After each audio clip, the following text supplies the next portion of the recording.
Hi. So today's woman of the Bible is Rachel. I'm sure we've heard a lot about Rachel, and we know her story in connection with Joseph. But today we're going to look at Rachel as a woman. And it starts out when she was pretty young. We see that she was also very beautiful. I think it must have ran in the family back then. Wonder where ours is today. Aren't we somehow related to those people? But anyway, so she was beautiful just like her Aunt Rebecca and her great Aunt Sarah. And she also, we find out, was childless for a long time. She wanted a child. And we also realize that she must have been a hard worker. Here we go again, a hard worker. That just keeps coming up over and over, because if she was a shepherdess, she took care of sheep, then she must have been pretty physically fit. It was no easy job to herd sheep.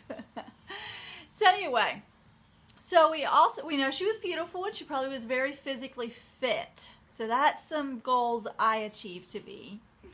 So anyway, but we also know that in spite of being so beautiful and such a hard worker and being very well loved by her brother, that she had a lot of heartaches in her life. And her heartaches started when she was fairly young, when her sister took her man. Just how horrible would that be? You know, I'm sure she knew that Jacob was working 7 years for her. I'm sure that there was a relationship there and that she knew that she was loved and chosen. And I'm sure she had that feeling, that was a good feeling, to be loved and chosen. And for 7 years, she had that feeling around her, that she knew that she was loved and chosen. But at the end of 7 years, she was dealt a pretty harsh blow. It was pretty horrible to find out that her sister stole her man, which I know her brother had some to do with that too, and that she would have felt very, very betrayed by her own family. And then we see that the things kind of switched, and she realized that, you know what? Jacob truly loved her. He was willing to work another 7 years. So once again, she felt that special love, that special chosenness, you know, that he was willing to pay over and above the bride price for her. And so it's pretty exciting to feel that love. Well, then we know that even after the 14 years were finally over, then she had to go through another heartache of realizing that she could not have children. And today that is a hard thing for women to go through, but back then it was even more so, because you were considered unworthy of God. And so it was hard on them. So here Rachel goes through another heartache. You know, here her sister is having all these children and all the congratulations and the excitement of new babies and stuff. And she was left sit. So she went through that, and then God did give her a son. God actually gave her two sons. She gave Joseph and Benjamin. But then we realized when she had Benjamin that she died in childbirth, or whenever that is. And can you imagine the thoughts that must have been going through her head at the last minute, that once again her sister is one-upping her. Her sister gets to live, and now her sister gets to have her husband all by herself. Can you imagine the feeling of the heartache after heartache after heartache of dealing with your sister, one of the closest people in your life? You know, sometimes family can be our biggest heartache. The people we are closest to can hurt us the worst, the most. And that's what Rachel did. That's what she felt and she went through. The person that was supposed to be closest to her, her sister, just continually through her entire life, was just a pain. It was hard to go through that.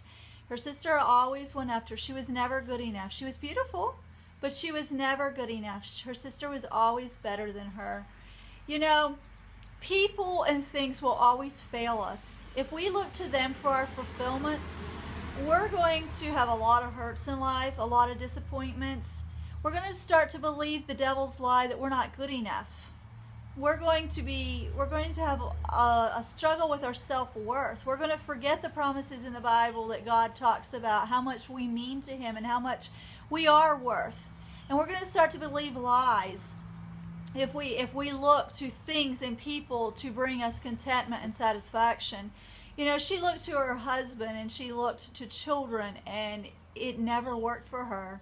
She forgot at some point, I don't know her relationship with Jesus, but she forgot to look to Jesus for her relationship to God. And you know what? Rachel tells us that having the perfect body, having the perfect marriage, the perfect husband that adores you above all else will not bring contentment and joy. Only Jesus can bring the contentment and the joy that we need and we want. Only Jesus can be the perfect person for us in our life and to bring us joy. So I take from Rachel, you can have everything perfect. Your life can be pretty much perfect. You know, yes, you have a few things that isn't going too great, but basically you're like, your husband's perfect, you have the perfect body, you will still not be happy. Things do not bring contentment and happiness. It just doesn't. The only place that we can find joy and contentment and peace and real true confidence is Jesus. That relationship with Jesus is what we want as women, to bring us the confidence that will make us beautiful and will make our relationships perfect and wonderful. So look to Jesus to find the joy, not people. Love ya.